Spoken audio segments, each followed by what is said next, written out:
Bismillahirrahmanirrahim. Perkenalkan, nama saya Marhani, guru mapel Akidah Akhlak dari Pondok Pesantren Darul Arqam Muhammadiyah Garut.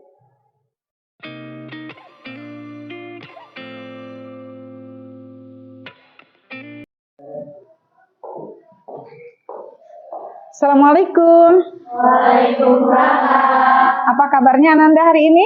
Baik. Iya, Ananda, sebelumnya kita disiapkan dulu ya sama ketua, coba. Siap. Assalamualaikum warahmatullahi wabarakatuh.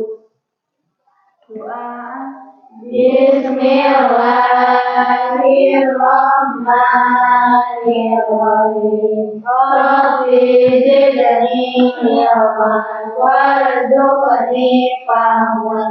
Raditu billahi rabban wa bil islami dinan wa bi Muhammadin nabiyya wa rasulah. Ya, alhamdulillah. Ya, Ibu absen dulu. Akila ada? Ya. Adinda? Aluna? Akila? Ataya? Ya. Aura? Fatima? Ya. Siapa yang belum Ibu sebutkan namanya? Ada yang tidak hadir? Ada. Siapa? Sarah. Sarah. Ya. Kenapa sakit? Ya. Allahu yashfiha. Semoga Allah menyembuhkannya. Amin. Ananda sekalian, sebelum kita memulai pembelajaran kita bermain ice breaking dulu ya. Oke. Caranya seperti ini. Kalian lihat tangan ibu kemana muternya, ya fokus di tangan ibu di ujung jari ibu. Kemudian tunjuk yang mana ibu perintahkan, oke? Ya. Tunjuk mata. Oke, sekali lagi. Lihat, puter. Tunjuk bibir. Fokus semua udah? Ada yang nunjuk hidung ya, berarti belum fokus ya. Sekali lagi ya. Ya, sampai semua betul. Ya, puter. Tunjuk pipi. Oh, iya, sudah betul semua. Oke, terima kasih. Ananda sekalian, pada pembelajaran kali ini kita akan belajar tentang tema adab membesuk orang yang sakit. Adapun tema yang lalu, ada yang masih ingat tentang apa? Adab berbakti kepada orang tua dan guru. Masih ada yang ingat apa yang dimaksud dengan adab berbakti kepada orang tua dan guru? Ya.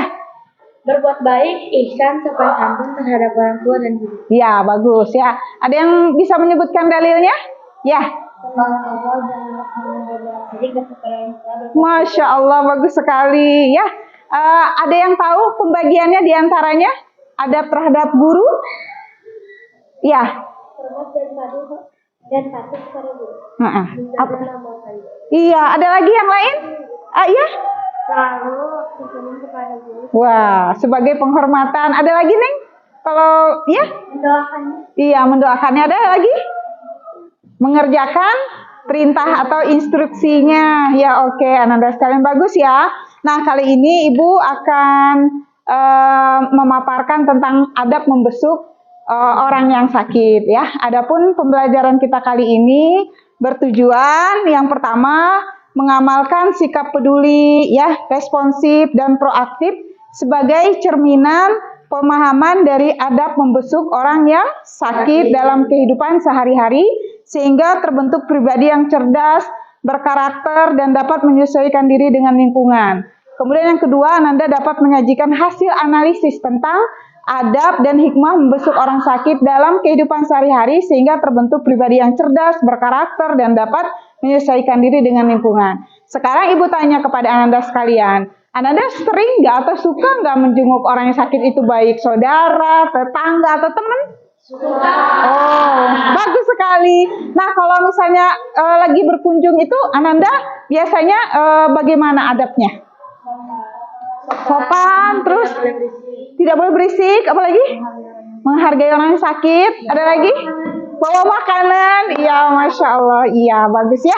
Nah, dalam pembelajaran kali ini kita diharapkan ya bisa mengamalkan ya adab membesuk orang sakit, punya sikap yang peduli yang tinggi ya, sehingga kita bisa memperoleh kebaikan dan menjadi panutan bagi orang lain dalam membesuk orang sakit. Ya, Ananda sekalian, Islam itu adalah agama yang sangat sempurna. Islam itu tidak hanya mengajarkan kita beribadah kepada Allah Subhanahu wa taala atau hubungan kita terhadap Tuhan saja, tetapi lebih luas yaitu terhadap sesama makhluk sosial manusia, yaitu diantaranya kita berbuat baik yaitu dengan membesuk orang yang sakit, baik itu siapa? Saudara kita, teman kita maupun tetangga kita. Nah, Ananda sekalian, pada tema kali ini Ibu akan memberlakukan metode diskusi ya. Nah, Ibu akan memberikan, tadi sudah ya Ibu berikan lembar kerja diskusinya berserta lembar yang harus kalian isi. Ya, silahkan bekerja Ananda sekalian. Ya, silahkan ya ditulis namanya, nama kelompoknya atau nomor kelompoknya ya.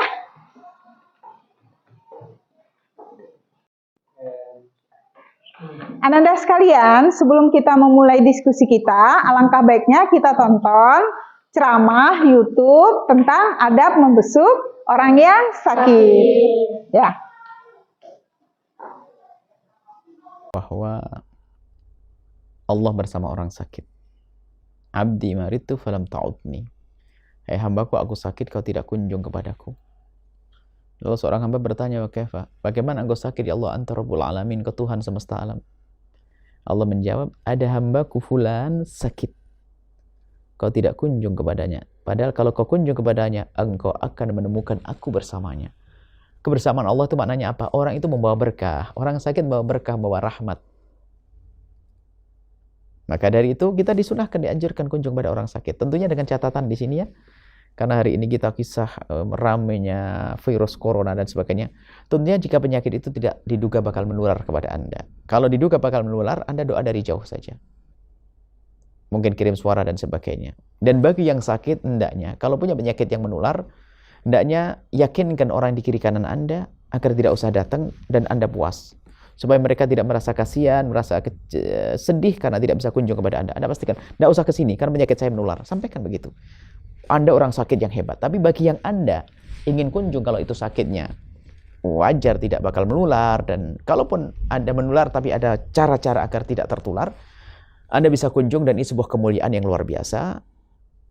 Kemudian adab yang lainnya, adab-adabnya adalah diantaranya Anda pilih waktu yang tepat.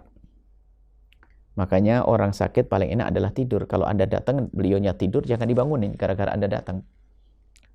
Kemudian juga ini waktu yang tepat ini penting sekali ya. Jangan sampai waktu dia belum siap untuk kita kunjungi. Takut dalam keadaan yang mohon maaf karena sakit ada mungkin kotoran yang tersisa, mungkin aroma yang tidak nyaman. Kadang mereka merasa minder, tidak nyaman. Maka kalau Anda ingin datang, cari waktu yang tepat. Yang tahu waktunya adalah orang yang sakit dan yang menjaganya. Kalau yang menjaga mempersilahkan Anda masuk, jangan maksa. Takut keadaan yang malu dia dilihat orang, mungkin begitu. Jadi waktu yang tepat. Kemudian setelah Anda ngambil waktu yang tepat, Anda memberikan kabar harapan. Jangan sampai Anda menakut-nakuti dia. Waduh, saya kemarin lihat orang sakit begini ini sehari mati. Nah ini kurang ajar ini. Nggak boleh begitu, dibesarkan hatinya, Masya Allah. Sebesar apapun penyakitmu, Allah Maha Kuasa untuk mencabut penyakit itu. Yakin kepada Allah. Dibesarkan hatinya di hadapan Allah nanti di akhirat. Tidak ada sakit yang Allah berikan kecuali Allah ingin memberikan pahala kepadamu, mengangkat derajatmu, mengampuni dosamu. Orang sakit segalanya, Allah denganmu. Doakan saya, doakan. Begitu. Besarkan hatinya. Jangan ditakut-takuti. Penyakitnya gimana? Bilanglah penyakit inilah. Sebesar apapun kata dokter, tapi Allah yang punya. Banyak orang sehat, orang sakit tiba-tiba sembuh, disembuhkan oleh Allah. Ada orang sehat mati juga ada.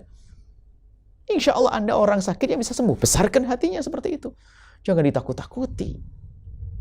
Kemudian juga keluarganya dibesarkan hatinya. Bahwasanya Anda telah menjaga orang sakit. Akan dapatkan pahala, kemuliaan. Anak-anak pengabdianmu luar biasa. Dan seterusnya dibesarkan hati orang di kiri kanannya. Dan diajari untuk selalu ingat kepada Allah Subhanahu wa Ta'ala. Jangan sampai waktu berlalu tanpa zikir. Sakit ini adalah teguran. Kalau bagi kekasih Allah agar semakin dekat. Bagi yang jauh agar dekat. Kebaikan semuanya. Sakit kebaikan bagi ahli iman. Kemudian ada pun doa. Kita ada doa yang diajarkan Nabi. Misalnya ada dalam hadis riwayat Imam Tirmidzi dan juga Imam Abu Daud ya. Kalau melihat orang sakit, maka kita membaca 7 kali. As'alullahal azim rabbal arsyil azimi.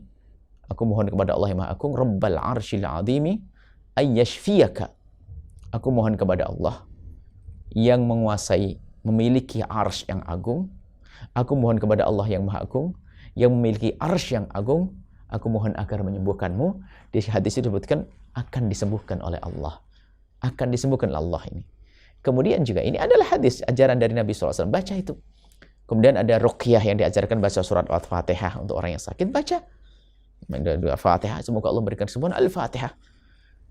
Kemudian setelah itu ya beri kabar gembira kalau dia adalah insya Allah diampuni oleh Allah. Seperti Nabi dalam hadis disebutkan. Nabi mengunjungi orang sakit. Nabi mengucapkan la ba's. La ba'sa itu nggak apa-apa. Tohur disucikan. Tohur disucikan. Makanya para ulama-ulama kalau ketemu ulama lain yang sakit langsung bilang tohur. Tohur itu diambil dari hadis Nabi SAW. La ba'sa tohur. Tohur. Kalau orang sakit tohur. Tohur. Ya, saya kalau biasa ngerti riwayat ini akan kalau ada orang sakit tidak ngomong macam-macam langsung dahulukan tohur. Tohur. Disucikan oleh Allah. Bersih. Sehat. Nggak ada dosa. Bersih. Tohur. Seperti itu. Semoga Allah menjauhkan kita dari sakit. Yang sakit diberi kesembuhan. Dan semoga Allah mengampuni kita semuanya. Wallahu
Assalamualaikum warahmatullahi wabarakatuh. Waalaikumsalam warahmatullahi wabarakatuh. Kami dari nomor 2 akan mempresentasikan hasil diskusi kami. Dalil menjenguk orang yang sakit. Hak seorang muslim atas muslim lainnya ada 5.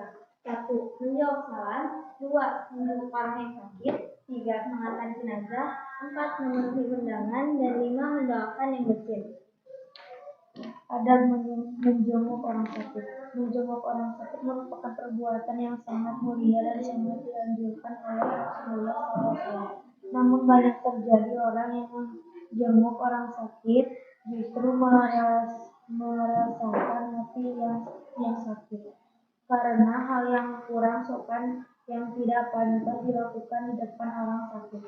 Oleh karena itu penting kiranya kita memerinci adab-adab yang harus dilakukan ketika menjenguk orang sakit, diantaranya sebagai membantu mengurangi rasa sakit dan memberikan motivasi untuk sembuh pada orang yang sakit, membahagiakan hati orang yang sakit, niat yang ikhlas dan tujuan yang baik, menolak untuk orang yang sakit, santun dalam berbicara, jaga pembicaraan jangan sampai merusak perasaan dan memberikan pandangan. Assalamualaikum warahmatullahi wabarakatuh.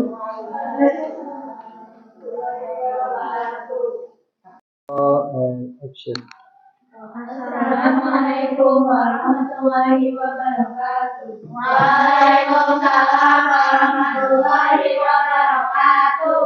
Kami dari kelompok 3 akan mempresentasikan adab membesuk orang sakit. Dari hati menjenguk orang sakit.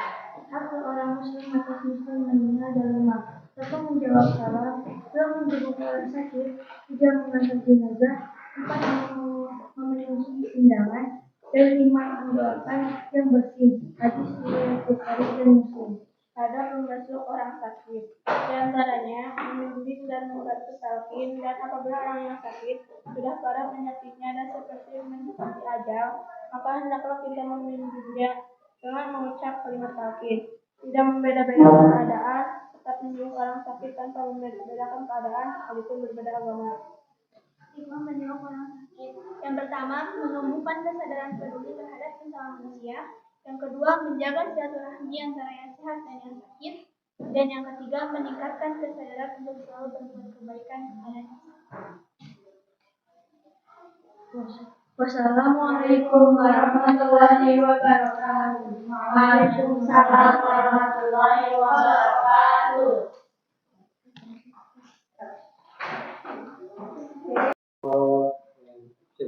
Tepuk tangan untuk hasil diskusi kita hari ini. Ananda bagus sekali ya dalam mempresentasikan dalam diskusi begitu ramai ya. Sekarang Ananda paham? Iya, bagaimana kita harus mempunyai peduli yang tinggi, kemudian bagaimana kita membesuk orang sakit, adab-adabnya, dan apa hikmah dibalik kita membesuk orang sakit. Baiklah Ananda, sekian dulu ya pembelajaran kita dengan metode diskusi tentang adab membesuk orang yang sakit. Jangan lupa untuk dibaca-baca lagi untuk diamalkan. Terima kasih. Assalamualaikum warahmatullahi wabarakatuh. Waalaikumsalam warahmatullahi wabarakatuh. Mari kita baca doa. Subhanakallahumma wa bihamdika asyhadu an la ilaha illa anta. Astagfirullahaladzim. Terima kasih.